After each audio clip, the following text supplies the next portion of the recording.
Ang kwentong ito ay hango sa totoong buhay. Karanasan ito ni Elmo. Taong 1948, magdiwang Romblon.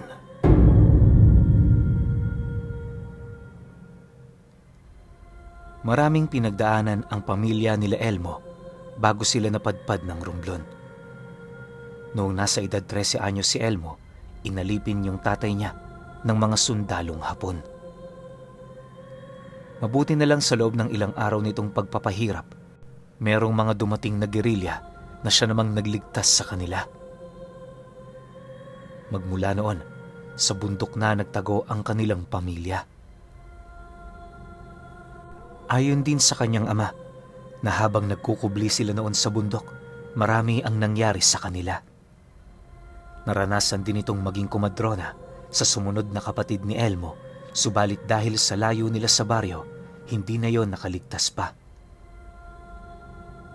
Bago pa man yun mailabas ng nanay niya, patay na ito, buhat sa matinding pagkabalisa na pinagdaanan nila. Kumulang din yon sa nutrisyon, lalo pat ilang araw din sila noong hindi nakakain ng tama. Gayunpaman, ipinagpasalamat pa rin nila ito sa kadahilanang nakaligtas ang kanilang ilaw ng tahanan. Magmula noon, nagpasya na ang kanyang ina na kailan may hindi na masusundan si Elmo. Sa pagwawakas naman noon ng digmaan, pinili nilang ipagpatuloy ang kanilang paglalakbay kahit ni isang kusing wala silang hawak. Nasanay na silang kumain ng kung ano-ano, makaraos lamang sa pang-araw-araw. 3 taon ang lumipas. Sa tulong ng mga taong nakakasabayan nila, narating nila ng ligtas ang lugar ng Romblon. Mula roon, nangako ang kanyang ama habang buhay na sila doong maninirahan. Payapa naman ang islang yon. Wala pa gaanong tao. Yung kanilang mga kakilala sa baryo, mabuti rin ang pakikitungo sa kanila. Sa paglipas pa ng mga buwan, natutunan na nila doong mamuhay ng katamtaman. Si Elmo at ang kanyang ama pumapalaot minsan para makahuli ng mga isda nilang uulamin. Yung nanay naman niya, buong maghapong nagtatanim sa mumunti nilang bukirin na nasa likod lamang ng kanilang tahanan. Nakakapagod man pero hindi na nila yon gaanong iniinda, gawa ng alam nila sa kanilang mga sarili na sa bandang huli sila rin naman ang makikinabang. Basta ang mahalaga sa kanila, wala na silang tinatakasan at wala na silang gulong kinakaharap. Isang hapon, nagkataon naman noong hindi sumama sa kanya ang tatay niya sa pamamana ng mga isda. Meron kasi noong sakit ang nanay niya, kaya na may wala yung pagpipilian kundi bantayan ito. Di naman siya nito inutusang manghuli talaga ng marami, sa halip kumuha lamang siya ng mga uulamin nila. Pero dahil sa makulit na binata itong si Elmo, palihim siyang pumanhik sa laot gamit ang kanilang bangka. Malayo sa dalampasigan ng tahanan nila, kaya na may hindi na ito gaanong napansin ng kanyang ama. Sa unang lusong niya sa tubig, agad naman siyang nakahuli ng mga batong isda. Tinuloy-tuloy niya ito at nang nakakasampung lusong na siya, doon niya nakita ang isang malaking uri ng bangka na nakahimlay sa ilalim ng karagatan. Hindi niya mawari kung ano ito pero nasisiguro niya matagal na yung nananahimik sa lugar na yon. Dahil sa hindi pa naman noon gaanong madilim ang ilalim ng dagat, nagdesisyon siyang puntahan ang lugar. Kampante naman si Elmo na gawin ito, lalo pat sanay na rin naman siyang sumisid. Sa katunayan, ayon sa kanyang ama, meron siyang pambihirang kakayahan pagdating sa ganoong gawain. Sa kanilang lugar kasi, siya lamang ang bukod tanging may kakayahan na pigilan ang kanyang hininga sa loob ng kalahating oras. Ang ganoong abilidad noon ni Elmo, lubos nilang napapakinabangan sa panghuhuli ng kung ano-ano. Makalipas pa ang ilang minuto, habang unti-unti na siyang bumababa sa karimlan ng dagat, mas lalo namang lumilinaw sa kanyang paningin ang nakalubog na bangka. 15 minutos pa noon ang lumipas, nakapasok na siya sa ilalim nito kung saan doon bumungad sa kanya ang mga bagay na hindi niya inaasahan. Akala niya isang pangkaraniwang bangka lamang yon, pero base sa kanyang mga nakikita, yon ay kakaiba. Nasisiguro din niyang matagal na panahon na yung lumubog buhat sa mga antigong gamit na nasa loob nito. May mga kalansay din siya roong nakita na parabang ilang siglo na ang tanda. Sa pagpapatuloy ng kanyang paglilibot, marami siyang nakitang bagay. Kabilang narito ang mga gintong punyal, alahas at mga mamahaling bato. Upang hindi naman siya mahirapan sa kanyang pag-ahon, kumuha lang siya roon ng iilang piraso. Sa isip-isip ni Elmo, yun na nga ang magiging daan para guminhawa naman ang kanilang mga buhay kahit papaano. Inakala rin niyang mga kayamanan lamang ang kanyang makikita, pero ilang minuto pa ang lumipas, tumambad sa kanya ang isang baul na merong 3 trangka. May mga simbolo rin yung nakaukit na siya namang nagpapabukod tangi rito. Ayon kay Elmo na, sa dami ng mahalagang bagay sa bangkang yon, tanging ang baul lamang ang nakapukaw ng kanyang atensyon. Dagdag pa niya na, bagaman sinasabi ng kanyang isip na hindi niya yun kayang iahon, may kung anong bagay sa kanyang katawan ang nagtutulak na gawin ito.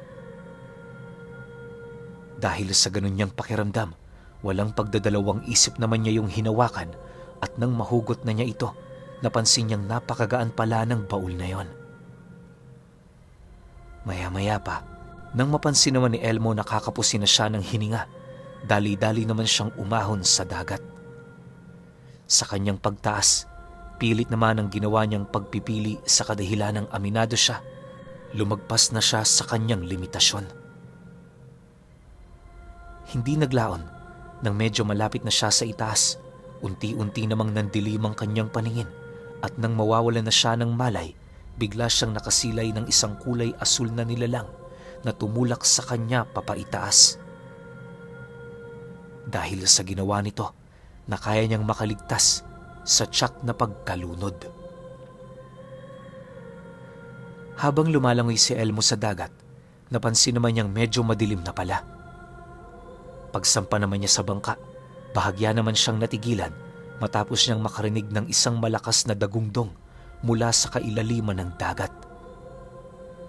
Sinundan niyo ng panakanakang pag-alon kung saan inabot yon ng ilang minuto bago na nahimik ang dagat.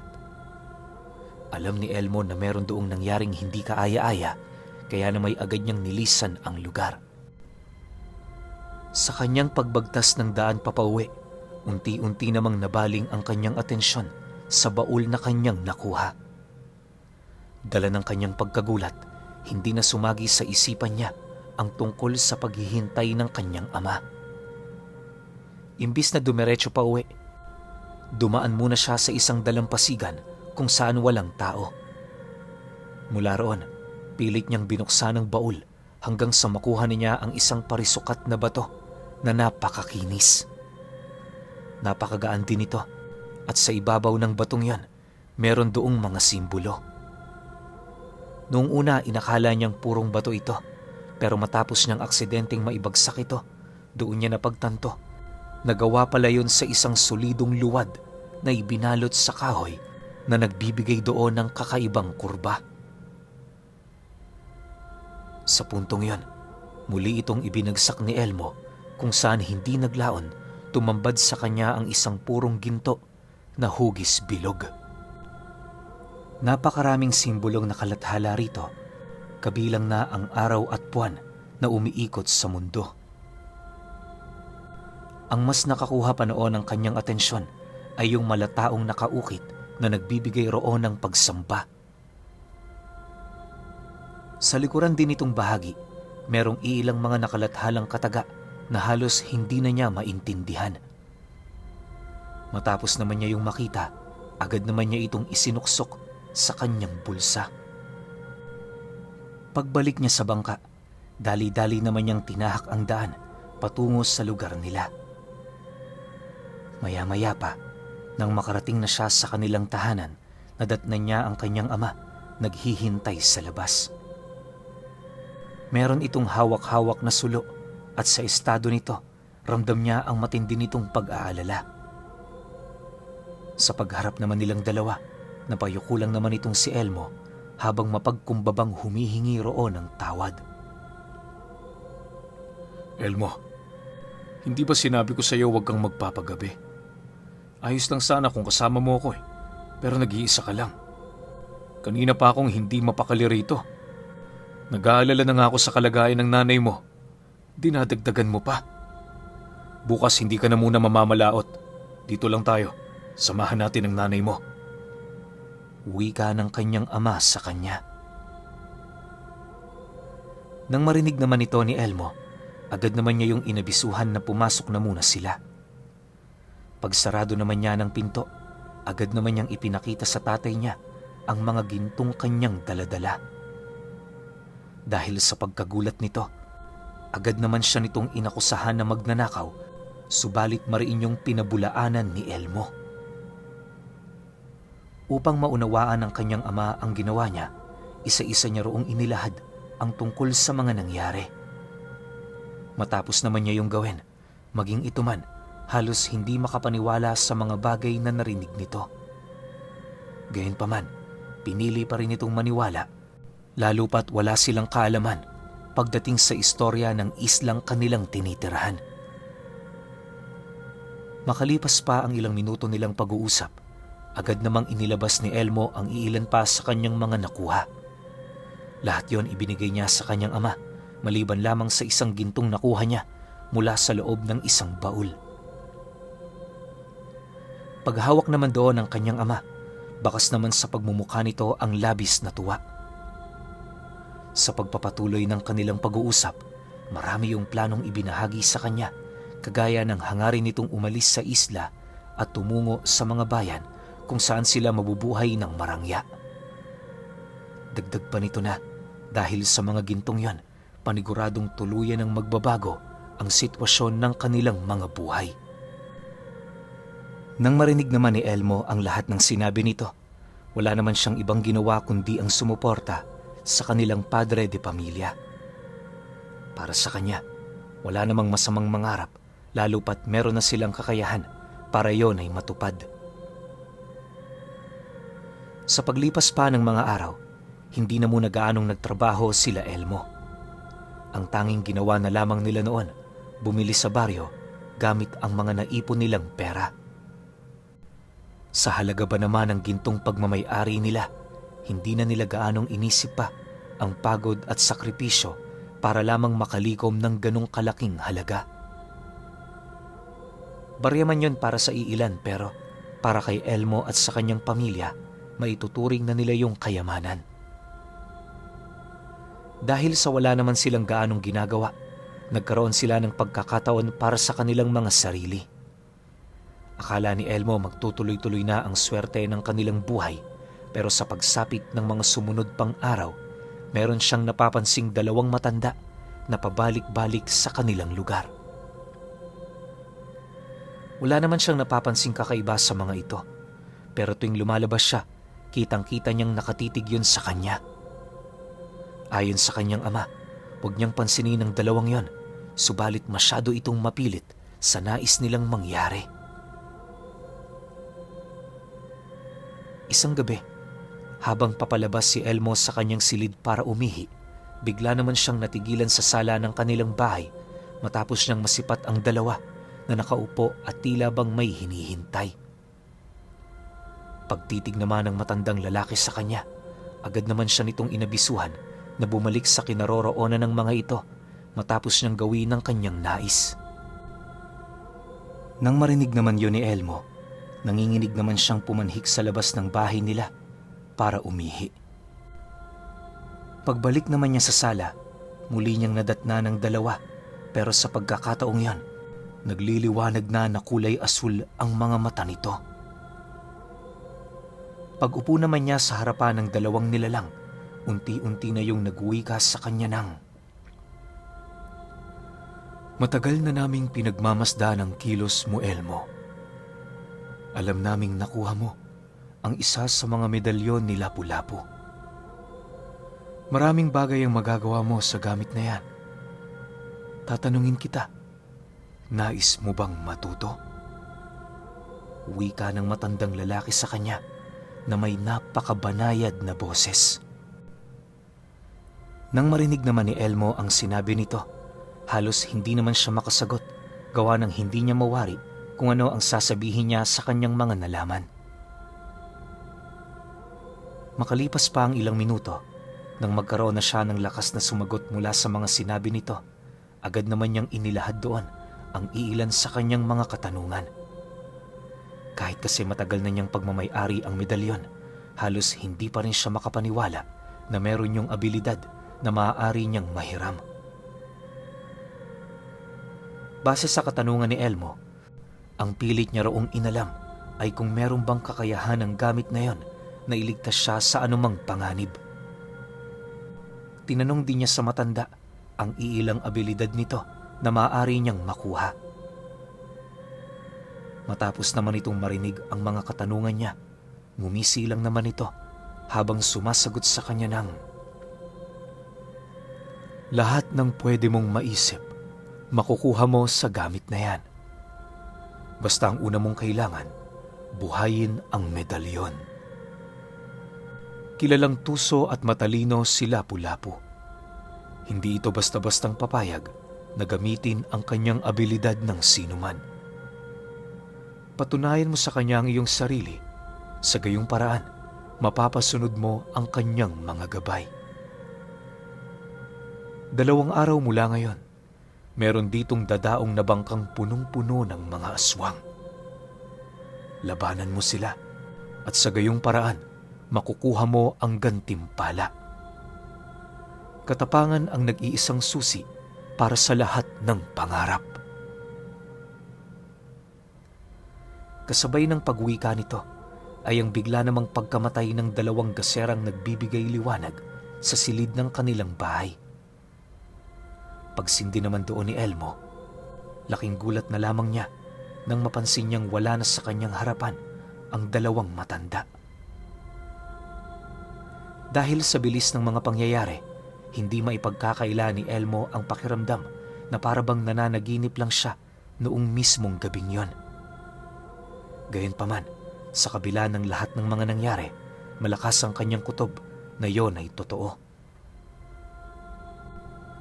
2 araw pa noon ang lumipas, kagaya ng inilahad sa kanya ng matanda, meron ngang dumaong na 3 bangka sa mismong pantala ng kanilang isla. Pagsilay naman niya sa mga ito, napansin naman niyang kakaibang mga tao ang nilalaman ng mga bangkang yon. Maliban kasi sa hindi yun nagsasalita, hindi rin ito nagagawang tumitig sa kanila. Ang mas ikinagulat niya, nagdadala yon ng mga kakaibang baho na siya namang naging usap-usapan sa lugar nila. Akala ng mga kababaryo niya dadaan lang ang mga panauhing yon, pero pagdating nito sa dulong bahagi ng kanilang baryo, nasipat nilang gumawa yun doon ng mga barong-barong.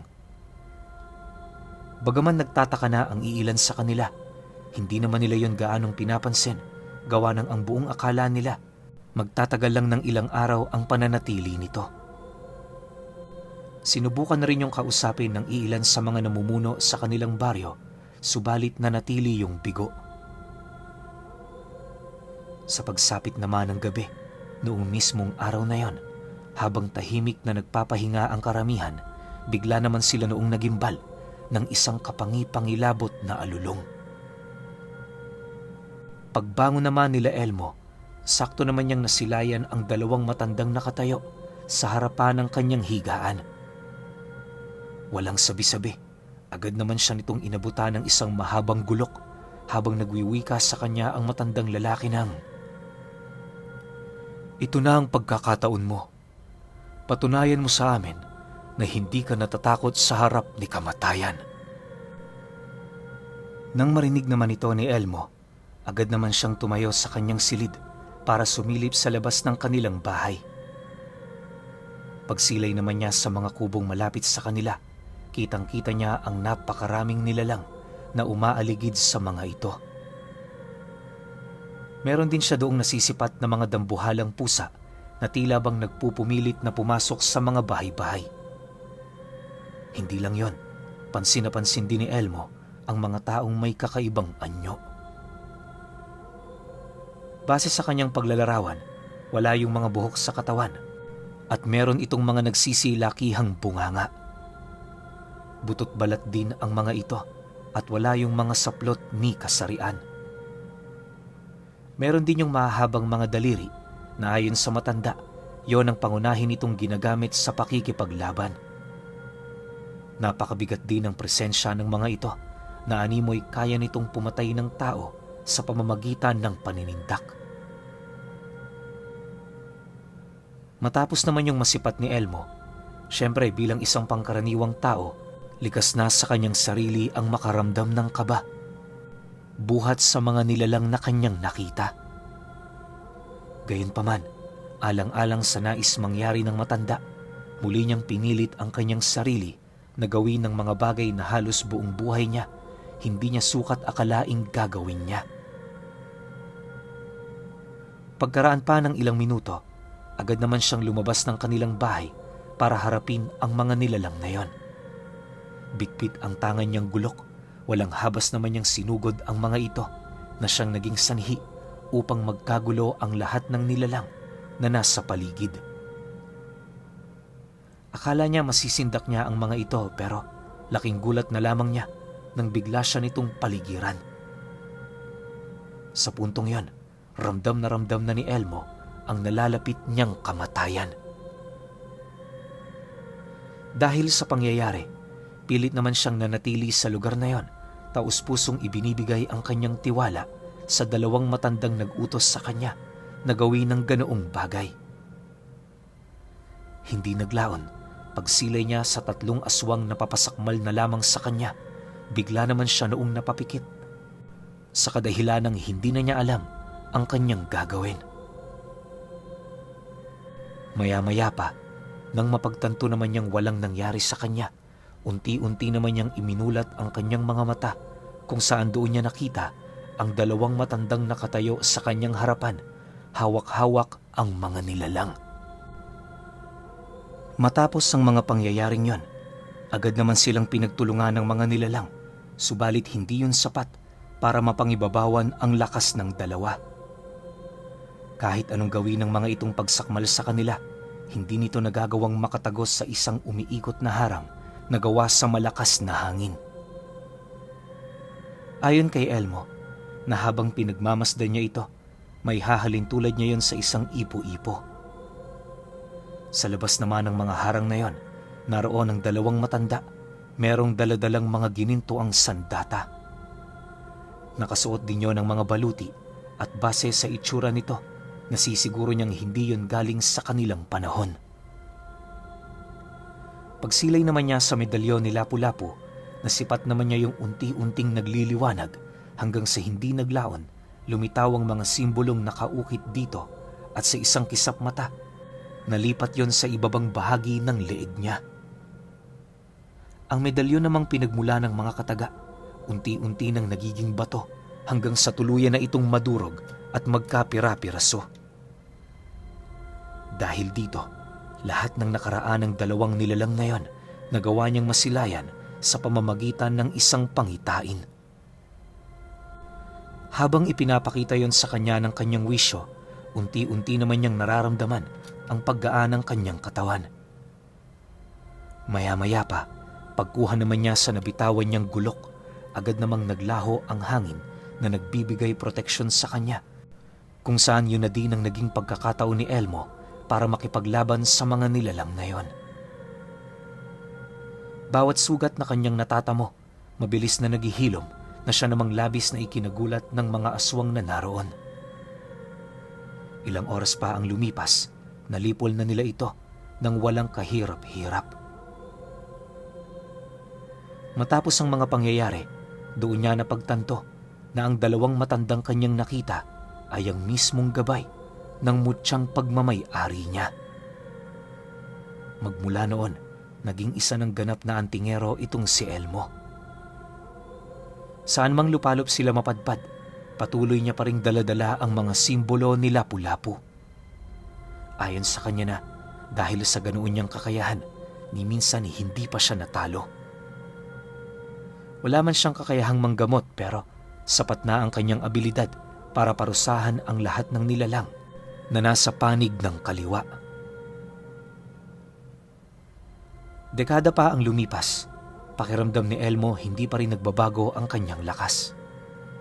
Napakabagal din ang kanyang pagtanda, kung kaya't kahit nasa edad na siya noon ng 30, mapagkakamalan mo pa rin siyang binata.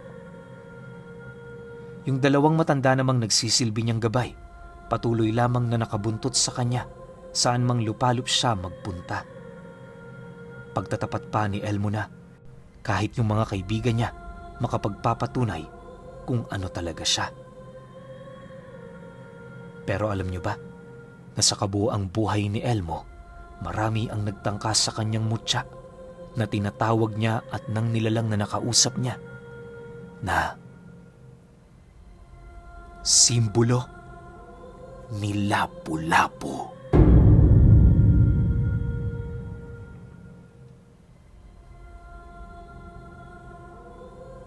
Okay, opinyon ko sa kwento. Simbolo ni Lapu-Lapu. Hindi kaya parang ito yung katulad sa mga sinaunang tao natin dito sa Pilipinas? Yung mga katulad rin ng panahon ni Lapu-Lapu na tinatawag nating mga batok. Sino example niyan? Raha Balinsusay. Diba pwedeng ganun no? Pero dito parang meron siyang tinatangan na kung ano. Pero kasi pag alam ko simbolo, nakatatak yan sa katawan Well, may sinabi naman sila na simbolo na gumagapang sa katawan ni Elmo. Pero yun nga lang, hindi siya nakakapanggamot. So ibig sabihin, kapag nanggaling kay Lapu-Lapu yung isang gamit, purong pangkombate. Well, alam naman nating lahat, sino ba namang Pilipinong hindi nakakakilala kay Lapu-Lapu. Alam din natin kung ano ang kaya niyang gawin, di ba? So para sa akin tong kwento na to, medyo bitin kasi kulang yung detalye natin tungkol dito sa simbolo ni Lapu-Lapu Pero overall para sa akin, ang angas nito tsaka ang ganda. Mas solid pa sana kung marami pa siyang naikwento na naging kalaban niya Kaso isang bagsak lang no? Pero kayo, kung may opinion kayo sa kwentong ito, comment nyo lang sa baba. Yun lang, hanggang sa susunod na kwento. Salamat.